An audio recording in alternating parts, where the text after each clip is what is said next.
Best moral stories. ఒక అందమైన పల్లెటూరులో ప్రశాంతమైన వాతావరణం ఉండేది. ఆ ఊరి చివర ఒక పెద్ద చేపల చెరువు ఉండేది. ఆ చెరువు చాలా విశాలంగా ఎప్పుడూ నీటితో కళకళ్లాడుతూ ఉండేది. రామయ్య, సుబ్బయ్య, సోమయ్య ఆ జాలర్లకి పెద్ద దిక్కు. వాళ్ళందరికీ తలో చెయ్యి వేస్తూ మార్గనిర్దేశం చేసేవారు. ఒకరోజు ఉదయం గౌరీ చెరువు గట్టున వలలు శుభ్రం చేస్తూ చిరునవ్వుతూ రామయ్యతో ఇలా అంటుంది. ఏమయ్యా రామయ్య గారు, ఈ మధ్య చెరువులో చేపలు బాగా పడుతున్నాయి కదా. నిన్న వలలో పెద్ద పెద్ద కొరమీనులు పడ్డాయి. అవి అమ్ముకుంటే కాస్త 4 రాళ్ళెక్కువే వచ్చాయి. ఇలాగే సాగితే పిల్లలకి కడుపు నిండా పట్టడన్నం పెట్టొచ్చు. రేపు రాబోయే పండగ కూడా సంతోషంగా చేసుకోవచ్చు. అవును గౌరీ, ఈ చెరువే మన పాలిట కల్పవృక్షం. మన తాత ముత్తాతల కాలం నుండి ఈ నీళ్లే మనల్ని బ్రతికిస్తున్నాయి. మనం కష్టపడి పనిచేస్తే అదే మనకు దేవుళ్లా తిండి పెడుతుంది. నీటి తల్లి ఎప్పుడూ నమ్ముకున్న వాళ్ళని మోసం చేయదు. అప్పుడే యువజాలరి రంగా అటుగా వస్తూ వాళ్లతో ఇలా అంటాడు. ఇవాళ నేను పట్టిన చేపలు సంతలో మంచి ధరకు అమ్ముడుపోయాయి రామయ్య తాత.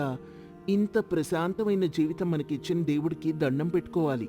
మన ఊరి జమీందార్ రాఘవరావు గారు మనల్ని ఏమీ అనకుండా ప్రశాంతంగా ఇలా వదిలేస్తే చాలు. మన బ్రతుకులు ఇలాగే హాయిగా సాగిపోతాయి. అప్పుడు అటుగా వెళ్తున్న జమీందార్ రాఘవరావు చెవిలో ఈ మాటలు పడతాయి. అతనికి ఆస్తిపాస్తులు ఎంత ఉన్నా విపరీతమైన దురాశ. జాలర్ల సంతోషం చూసి అతని కళ్ళు మండుతాయి. వెంటనే తన భవనంలోకెళ్లి తన కుడి భుజమైన గుమాస్తా వీరయ్యని పిలుస్తాడు. చూసావా వీరయ్య, నా కళ్ల ముందే ఎంత దారుణం జరుగుతోందో. ఈ చెరువులో జాలర్లు ఉచితంగా చేపలు పడుతూ సంతోషంగా పండగ చేసుకుంటున్నారు. నా చెరువు, నా నీళ్లు, నా స్థలం, వాళ్ళు నా సొమ్ముతో బతుకుతున్నారు. వాళ్ల ఇళ్లలో పండగ వాతావరణం ఉంటే నాకు మాత్రం చిల్లి గవ్వ కూడా రావడం లేదు. ఇది నేను సహించలేను. వీరయ్య వత్తాసు పలుకుతూ చేతులు కట్టుకుని, అవునయ్యా రాఘవరావు గారు, మీ దయ వల్లే వాళ్ళు బతుకుతున్నారు. మీరు చాలా ఉదార స్వభావులు కాబట్టి ఇన్నాళ్ళు వాళ్లని ఊరికే వదిలేశారు. అసలు వాళ్ళు పట్టుకునే ప్రతి చేప మీద మీ ముద్ర ఉండాలి. వాళ్ళు బాగుపడ్డమేంటి, మీ జేబులు నిండాలి కాని. రాఘవరావు గట్టిగా అరుస్తూ, వెంటనే వెళ్లి ఆ జాలర్లందర్నీ నా ఇంటి ముందుకు తీసుకురా. ఈనాటితో వాళ్ళ ఆటలు కట్టిస్తాను. అలా అనగానే వీరయ్య హడావిడిగా వెళ్లి రామయ్య, సుబ్బయ్య, సోమయ్య, రంగా, సంతోష్, ఇతర జాలర్లని అందర్నీ వాళ్ల పని మధ్యలోనే ఆపేసి జమీందార్ ముందుకి తీసుకొస్తాడు. వాళ్ళందరికీ ఏం జరుగుతుందో అర్థం కాక భయంగా నిలబడతారు. వీరయ్య గద్దించి, ఏరా అయ్యగారు వస్తున్నారు, అందరూ చేతులు కట్టుకొని తల దించుకొని నిలబడండి. రాఘవరావు అహంకారంతో, వినండి, ఈ రోజు నుండి మీరు చెరువులో చేపలు పట్టాలి అనుకుంటే నాకు ఖచ్చితంగా పన్ను కట్టాలి. నా చెరువులో మీరు ఉచితంగా సంపాదించుకుంటూ జల్సాలు చేస్తున్నారు. ఇక మీదట ఎవరైనా నీళ్లలో వల వేయాలి అంటే నాకు నెల నెల పెద్ద మొత్తంలో పన్ను చెల్లించాలి. ఈ నియమం రేపటి నుండే అమల్లోకొస్తుంది. సంతోష్ కంగారుగా వణుకుతున్న గొంతుతో, అయ్యయ్యో, పన్నా, మా దగ్గర డబ్బులెక్కడున్నాయి బాబు? అసలే వచ్చే 4 రూపాయలతో కుటుంబం గడవడం కష్టంగా ఉంది. ఇంట్లో ముసలి తల్లి మందులకే సరిపోవడం లేదయ్యా. రామయ్య చేతులు జోడించి కళ్ల నీళ్లతో, మహాప్రభు, దయ ఉంచండి. మేం రోజూ రెక్కలాడితే గాని డొక్కాడని పేదవాళ్ళం. ఎండలు మండినా వానలు పడినా మమ్మల్ని ఆదుకునేది ఆ చెరువే. మేం పట్టే కొన్ని చేపలమ్మితే వచ్చే స్వల్ప డబ్బులతో బ్రతుకుతున్నాం. మీరడిగే ఎంత పెద్ద పన్ను మేమెలా కట్టగలమయ్యా? దయచేసి మినహాయింపివ్వండి. కావాలంటే మీకు నెలకు కొన్ని చేపలు ఉచితంగా ఇస్తాం. నాకు మీ చేపలొద్దు, డబ్బు కావాలి. నేను చెప్పింది ఇంతే. పన్ను కట్టిన వాళ్ళు మాత్రమే చెరువులోకి వల వేయాలి. పన్ను కట్టని వాళ్ళు అటుగా వస్తే వాళ్ళ కాళ్ళిరగ్గొడతాను. వెళ్ళి డబ్బులు తీసుకురండి, లేదా మీ వృత్తి మానుకోండి. అది వినగానే జాలర్లంతా చేసేది లేక ఇరుగున పొరుగున వడ్డీ వ్యాపారుల దగ్గర అప్పులు చేసి పన్ను కడతారు. అయినా జమీందార్ వాళ్ళని ప్రశాంతంగా వదిలేయడు. పన్ను కట్టినా సరే వాళ్ల మీద ఎన్నో ఆంక్షలు పెడతాడు. ఇలా ఉండగా సంతోష్ చెరువులో చేపలు పడుతుండగా వీరయ్య చెరువు దగ్గర కర్ర పట్టుకుని నిలబడి సంతోష్తో ఇలా అంటాడు. రే సంతోష్, సమయం అయిపోయింది, బయటికి రండి. రోజుకి 2 గంటలు మాత్రమే పట్టుకోవాలి. ఎక్కువ చేపలు కావాలంటే మా అయ్యగారికి ఇంకో 100 రూపాయలు అదనంగా పన్ను కట్టాలి. లేకపోతే మీ వలలు లాక్కొని చెరువులో ముంచేస్తాను. అలా కొన్ని రోజులు దుర్భరంగా గడుస్తాయి. జాలర్లు తక్కువ సమయం చేపలు పట్టడం వల్ల వాళ్ళ ఆదాయం పడిపోయి బ్రతుకులు భారంగా మారతాయి. ఒకరోజు సాయంత్రం రచ్చబండ దగ్గర జాలర్లంతా చేరారు. గౌరీ కన్నీరు తుడుచుకుంటూ, పన్ను కట్టలేక ఇంట్లో ఉన్న రాగి పాత్రలు, నా పెళ్లి నాటి పట్టీలు కూడా అమ్మేశాను. నిన్న రాత్రి పిల్లల ఆకలితో ఏడుస్తూనే నీళ్లు తాగి పడుకున్నారు. ఒక పూట తిని ఇంకో పూట పస్తులుంటున్నాము. ఈ జమీందారు మనల్ని బ్రతకనిచ్చేలా లేడు. మన ఉసురు వాడికి తగలక మానదు.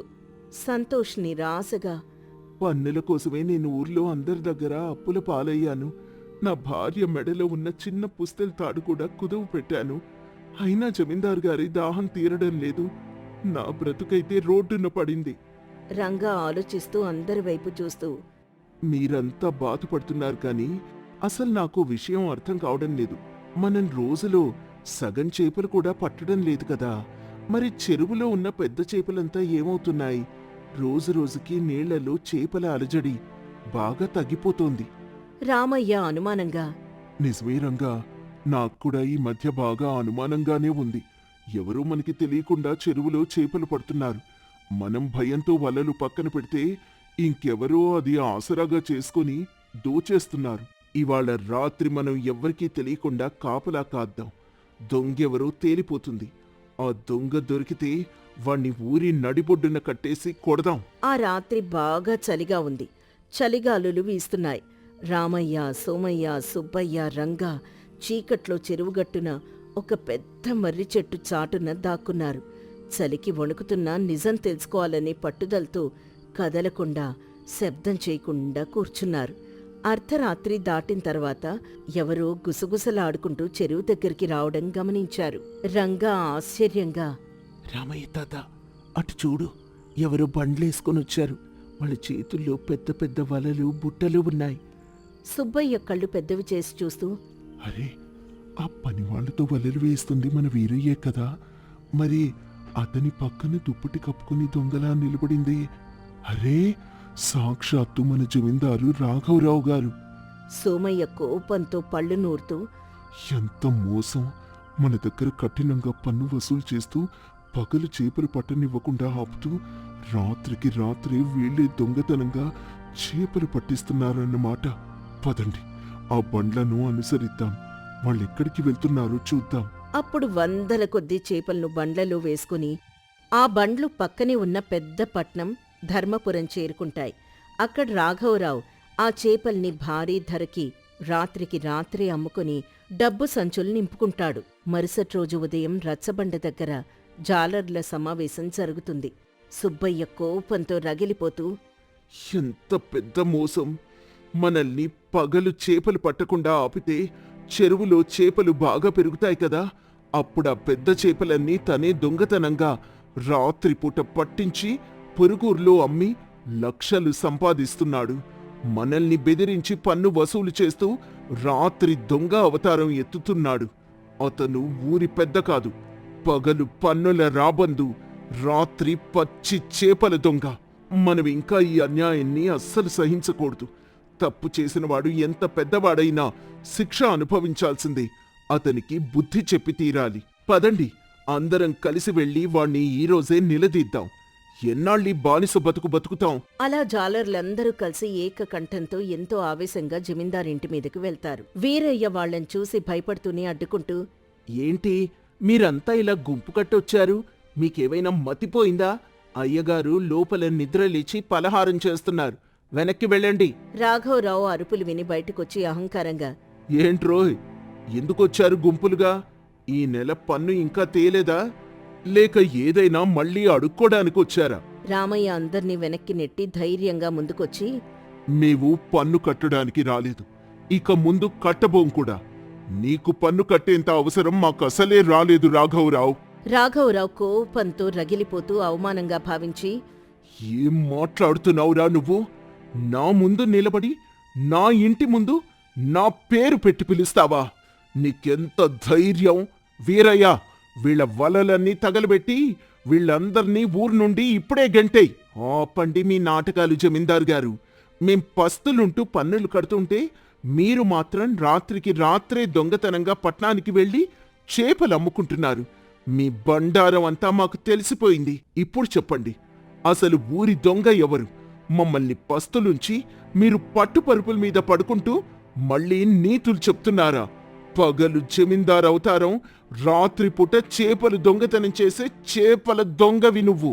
వీరయ్య కంగారుగా చెమటలు తుడుచుకుంటూ, అయ్యా, వీళ్ళకి మన రాత్రి వ్యవహారం అంతా పూసగుచ్చినట్టు తెలిసిపోయినట్టుంది. రాఘవరావు కప్పిపుచ్చుకుంటూ కాస్త వణుకుతూ, ఎవర్రా దొంగ? నా మీద నిందలు వేస్తారా? నా చెరువులో నేను చేపలు పట్టుకుంటే దొంగతనమా? నేను జమీందార్ని. నా ఇష్టం వచ్చినట్టు చేసుకుంటాను. నన్నడిగే హక్కు మీకెవ్వరికీ లేదు. అవునా? అయితే నిన్నటి రాత్రి మీరు ధర్మపురానికి ఎడ్లబండ్ల మీద చేపలు తీసుకెళ్లడం మేం కళ్ళారా చూశాం. మీరు రాజ్యానికి కట్టాల్సిన పన్ను కూడా ఎగ్గొట్టి దొంగతనంగా చీకట్లో వ్యాపారం చేస్తున్నారు. ఈ రోజే మేమంతా వెళ్ళి మన మహారాజు గారికి ఈ విషయాలన్నీ ఫిర్యాదు చేస్తాం. మీ దొంగతనం, పన్నుల ఎగవేత రాజుగారికి తెలిస్తే మీకు తగిన శాస్తి చేసి మీ ఆస్తి మొత్తం జప్తు చేస్తారు. అంతేకాదు, మిమ్మల్ని తీసుకెళ్లి కారాగారంలో పడేస్తారు. పదండ్రా, అందరం కలిసి రాజుగారి దగ్గరికే వెళ్దాం. అలా రాజుగారి పేరు కారాగారం అని వినగానే జమీందార్ రాఘవరావు గుండెల్లో రైళ్లు పరిగెత్తాయి. తన పరువు, ఆస్తి అంతా పోతుందని గజగజ వణికిపోయాడు. జాలర్ల ఐకమత్యం ముందు తన బలమేమీ సరిపోదని అతనికి అర్థమైపోయింది. రాఘవరావు పొగరణిగిపోయి చేతులు జోడించి దీనంగా, వద్దు వద్దు మహానుభావులారా, నన్ను క్షమించండి. నా బుద్ధి గడ్డి తింది. నా దురాశే నా కళ్ళిలా మూసుకుపోయేలా చేసింది. ఇక మీదట ఆ చెరువు మీద నాకెలాంటి అధికారం లేదు. ఆ చెరువు మీదే. మీరు స్వేచ్ఛగా చేపలు పట్టుకోవచ్చు. నేనెలాంటి పన్ను వసూలు చేయను. దయచేసి ఈ విషయాన్ని రాజుగారి దగ్గరికి మాత్రం తీసుకువెళ్ళకండి. నా పరువు తీయకండి. సరే, నువ్వు తప్పు ఒప్పుకున్నావు కాబట్టి వదిలేస్తున్నావు. ఇదే నీకు ఆఖరి అవకాశం. మళ్ళీ ఎప్పుడైనా మమ్మల్ని ఇబ్బంది పెడితే పరిణామాలు తీవ్రంగా ఉంటాయి. ఈ కథ వల్ల మనకు తెలిసే నీతేంటంటే, దురాశ దుఃఖానికి చేటు. నిజాయితీతో, ఐకమత్యంతో ఎంతటి వారినైనా, ఎంత పెద్ద అహంకారినైనా సులభంగా ఎదిరించవచ్చు. అన్యాయం ఎప్పటికీ నిలబడదు. ధర్మమే ఎప్పటికైనా జయం పొందుతుంది.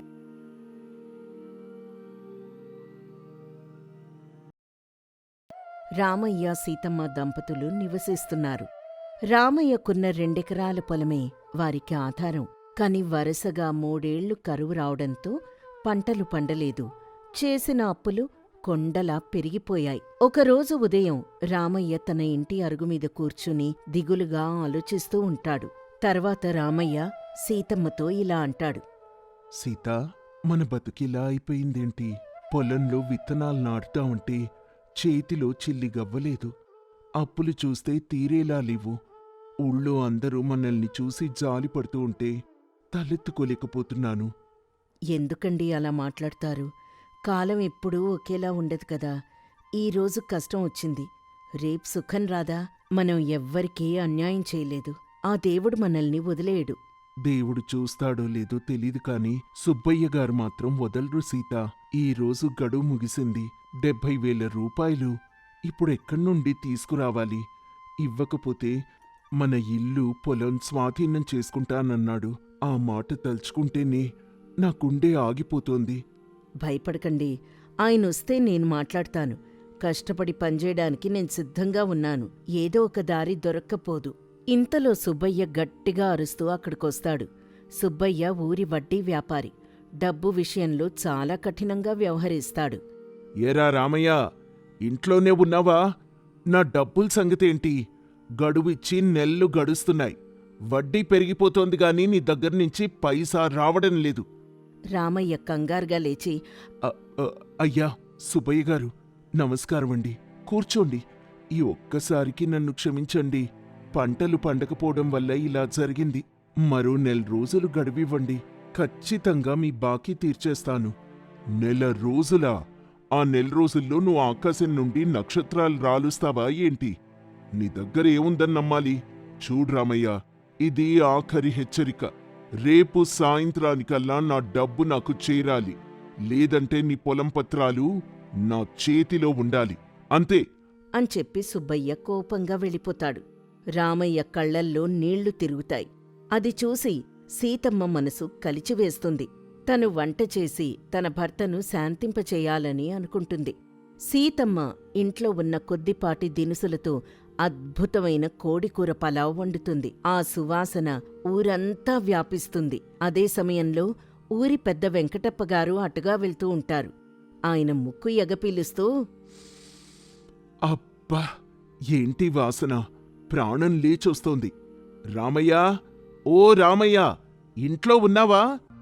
రండి వెంకటప్పగారు, సీతమ్మ పలావ్ వండింది. ఆ వాసన బయటికొచ్చుంటుంది. అసలు వాసన పీల్చుకుంటేనే కడుపు నిండిపోతోంది. నాక్కొంచెం వడ్డించమ్మా సీతమ్మ. అలా అనగానే సీతమ్మ ఒక అరిటాకులో వేడివేడి పలావ్ వడ్డిస్తుంది. వెంకటప్ప ఒక ముద్ద తిని మైమర్చిపోతాడు. అద్భుతం రామయ్య! నేనెన్నో నగరాలు తిరిగాను, ఎన్నో భోజనశాలల్లో తిన్నాను. కానీ ఈ రుచి ఎక్కడా లేదు. ఇది మామూలు వంట కాదు, అమృతం.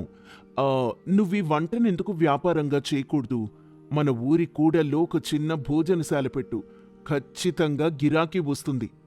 పెద్దాయన గారి ఆలోచన బావుంది గాని మాకు స్థలం లేదు, పెట్టుబడి లేదు, సరుకులు కొనడానికి కూడా డబ్బులకి ఇబ్బందిగా ఉంది. అలా ఉండగా అప్పుడే సోములక్కడికొస్తాడు. అతను గ్రామంలో ఖాళీ స్థలం ఉన్న పెద్దాయన, రామయ్య ఎదుగుదలకు తోడ్పడే వ్యక్తి. రామయ్య, నేనిదంతా వింటున్నాను. నా ఖాళీ స్థలం ఊరి మధ్యలో ఉంది కదా, దాన్ని వాడుకో. నువ్వు కష్టాల్లో ఉన్నావని నాకు తెలుసయ్యా. భోజనశాల పెట్టుకో. నీకు లాభాలొచ్చాక నాకు చిన్నగా అద్దె ఇద్దువుగాని.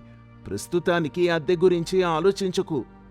సోములుగారు, ఎంత పెద్ద మాటన్నారు! మీరిస్తున్న ఈ అవకాశం నా జీవితాన్ని మార్చేస్తుంది. చూడు రామయ్య, మంచి మనసుతో చేసే ఏ పనికైనా దేవుడు ఇలాగే దారులు చూపిస్తాడు. సీతమ్మ చేతిలో మహిముంది, దాన్ని వాడుకోండి. అలా ఉండగా రామయ్య మూర్తి అనే కిరాణా కొట్టు యజమాని దగ్గరికి వెళ్తాడు. మూర్తిగారు, సీతమ్మ పలావ్ భోజనశాల పెడుతోంది. మా దగ్గర ప్రస్తుతానికి పెట్టుబడి లేదు. నెల రోజులకి సరిపడా సరుకులు అప్పుగా ఇస్తారా? మీకు మొదటి నెల లాభం రాగానే బాకీ తీర్చేస్తాను. రామయ్య, నీ నిజాయితీ మీద నాకు నమ్మకం ఉంది. ఖచ్చితంగా ఇస్తాను. నీకేం కావాలో పట్టికివ్వు, బండి మీద పంపిస్తాను అని చెప్పి మూర్తి సరుకులు పంపిస్తాడు. ఆ తర్వాత సీతమ్మకు పనుల్లో తోడుగా ఉండే లక్ష్మి అనే పేదరాలు చేరుతుంది. సీతమ్మగారు, నేను మీకు అన్ని పనుల్లో తోడుగా ఉంటానండి. ఉల్లిపాయలు కోయడం నుంచి అంట్లు కడిగే వరకు నేను చూసుకుంటాను. మీరు వంట మీద శ్రద్ధ పెట్టండి. మన భోజనశాల పేరు ఊరంతా మారుమోగిపోవాలి. కృతజ్ఞతలు లక్ష్మి. నువ్వు తోడుంటే నాకు కొండంత బలం. మనం శుభ్రంగా రుచిగా ఉండి జనం మనసు గెలుచుకుందాం. ఇదంతా గమనిస్తున్న కిష్టయ్య అనే వ్యక్తి అసూయతో రగిలిపోతూ ఉంటాడు. అతను కూడా ఊర్లో చిన్న టీ కొట్టు నడుపుతూ ఉంటాడు. కిష్టయ్య తనలో తాను ఇలా అనుకుంటాడు. ఏంటి, ఈ రామయ్య పలావ్ భోజనశాల పెట్టి గొప్పవాడైపోవాలని చూస్తున్నాడా? వీడెలా విజయం సాధిస్తాడో నేను చూస్తాను. ఈ ప్రయత్నాన్ని ఎలాగైనా దెబ్బతీయాలి. మరుసటి రోజు ఉదయం సమయంలో భోజనశాల ప్రారంభమవుతుంది. సీతమ్మ కోడికూర పలావ్ అనే నామఫలకం ఊరి కూడల్లో వెలుస్తుంది. సీతమ్మ లక్ష్మి కలిసి తెల్లవారుజామునే పలావ్ సిద్ధం చేస్తారు. సీత, జనం వస్తారంటావా? నాకు కొంచెం భయంగా ఉంది. మీరు ధైర్యంగా ఉండండి. మన కష్టం వృధా పోదు. ఈ వాసన చూసి జనం తమంతట తామే వస్తారు. అలా అనుకుంటూ ఉండగానే రంగా అనే వ్యక్తి పొలం పనులకి వెళ్తూ ఆ వాసనకి ఆకర్షితుడై వస్తాడు. అబ్బా, ఏంట్రామయ్య ఈ వాసన! పలక మీద పలావనుంది. నాకొక ఆకివ్వు. తప్పకుండా రంగా, ఇదిగో తిని ఎలా ఉందో చెప్పు. రంగ తిండం మొదలుపెట్టి, హోరి దేవుడో, ఇది పలావా లేక స్వర్గమా? సీతమ్మగారు, మీ చేతిలో ఏదో మంత్రం ఉందండి. ఈ ముక్కలు చూడండి, ఎంత మెత్తగా ఉడికాయో. మసాలాలు అద్భుతంగా ఉన్నాయి. రామయ్య, రేపు మా వాళ్ళందర్నీ తీసుకొస్తాను. అలా రంగ మాటలతో ఊరంతా ఈ విషయం పాకుతుంది. మధ్యాహ్నమయ్యేసరికి జనం వరుస కడతారు. సీతమ్మ, లక్ష్మి వడ్డించలేక ఇబ్బంది పడతారు. రామయ్య గల్లా పెట్టి నిండుతూ ఉంటుంది. కిష్టయ్య ఓర్వలేక ఒకరోజు రాత్రి భోజనశాలలోకి దొంగతనంగా ప్రవేశిస్తాడు. వంటలో ఉప్పుగాని ఏదైనా కలపాలని చూస్తాడు. అప్పుడక్కడ నిద్రపోతున్న లక్ష్మి మేల్కొంటుంది. కిష్టయ్య గారు, ఏం చేస్తున్నారిక్కడ? మీకు సిగ్గుగా లేదు? ఇతరులు కష్టపడి పైకొస్తూ ఉంటే పాడు చేయాలని చూస్తారా? రామయ్య గారు మీకేం అన్యాయం చేశారు? కిష్టయ్య తడబడుతూ అది అది న్- నేను అబ్బ, అది అది న్- నేను చూడండి కిష్టయ్య గారు, ఈ పలావ్ రుచికి మన ఊరి పేరు పక్కూళ్ళకు కూడా పాకుతోంది. మనకింత మంచి పేరు వస్తుంటే మీరు నాశనం చేయాలనుకుంటారా? రామయ్య గారు మిమ్మల్ని తన స్నేహితుడిగా చూస్తారు కదా. రామయ్య అక్కడికొస్తూ, ఏమైంది లక్ష్మి? కిష్టయ్య, ఏంటిక్కడ? ఈయన మన వంటని పాడు చేయాలని వచ్చారు రామయ్య గారు. కిష్టయ్య, నీకేదైనా ఇబ్బందుంటే నన్ను అడగాల్సింది కదా. మనమంతా ఒకే ఊరి వాళ్ళం. నీక్కూడా ఏదైనా సహాయం కావాలంటే చెప్పు, నేను చేస్తాను. ఇలాంటి పనులు మన ఊరికి మంచివి కావు. కిష్టయ్య పశ్చాత్తాపంతో, నన్ను క్షమించు రామయ్య. నీ ఎదుగుదల చూసి తట్టుకోలేకపోయాను. కాని లక్ష్మి అన్న మాటలు విన్నాక నా తప్పు తెలిసింది. ఇక నుండి నేను కూడా నీకు సహాయంగా ఉంటాను. నన్ను కూడా మీలో ఒకడిగా చేర్చుకోండి. సంతోషం కిష్టయ్య. మనమంతా కలిసి పనిచేస్తే మన ఊరి ఇంకా అభివృద్ధి చెందుతుంది. అలా అనుకుంటూ 3 నెలలు గడిచాయి. రామయ్య భోజనశాల ఇప్పుడు చాలా పెద్దదైంది. పక్క ఊళ్ళ నుంచి కూడా జనం వస్తున్నారు. సుబ్బయ్య రామయ్య దగ్గరకొస్తూ, రామయ్య, ఇదిగో నీ పొలం పత్రాలు. నీ అప్పు మొత్తం వడ్డీతో సహా తీర్చేశావు. నిజానికి నేను నిన్ను తక్కువ అంచనా వేశాను. నీ భార్య వంట మీ అందరి కష్టం మిమ్మల్ని ఈ స్థాయికి తెచ్చాయి. ధన్యవాదాలు సుబ్బయ్య గారు. మీ దగ్గర తీసుకున్న అప్పు వల్లే నేనీ ప్రయత్నం చేయగలిగాను. రామయ్య, నీ భోజనశాలకి ఇంకా పెద్ద స్థలం కావాలంటే నా దగ్గర మరో చోటుంది, వాడుకో. సోములుగారు, మీ అందరి సహకారం ఉంటే చాలు. సీతా, లక్ష్మి, కిష్టయ్య, మనమంతా కలిసి ఈ పలావ్ రుచిని ప్రపంచానికి చాటుదాం. కష్టపడ్డం మనవంతైతే ఫలితం ఇవ్వడం ఆ దేవుడి వంతు. ఆర్థిక ఇబ్బందులొచ్చాయని భయపడి ఉంటే ఈరోజు మనం ఇక్కడ ఉండేవాళ్లం కాదు. అలా రామయ్య కుటుంబం ఆర్థిక ఇబ్బందుల నుండి బయటపడటమే కాకుండా ఊళ్ళో మరికొంతమందికి ఉపాధి కల్పించింది. అందరితో కలిసి సంతోషంగా జీవించారు వాళ్ళు. ఈ కథ వల్ల మనకు తెలిసే నీతేంటంటే, జీవితంలో ఆపదలొచ్చినప్పుడు అధైర్యపడకుండా మనకున్న నైపుణ్యాన్ని నమ్ముకుని కష్టపడితే ఎంతటి ఆర్థిక ఇబ్బందుల నుండైనా గట్టెక్కవచ్చు. కష్టపడే తత్వానికి నిజాయితీ తోడైతే విజయం వరించి తీరుతుంది.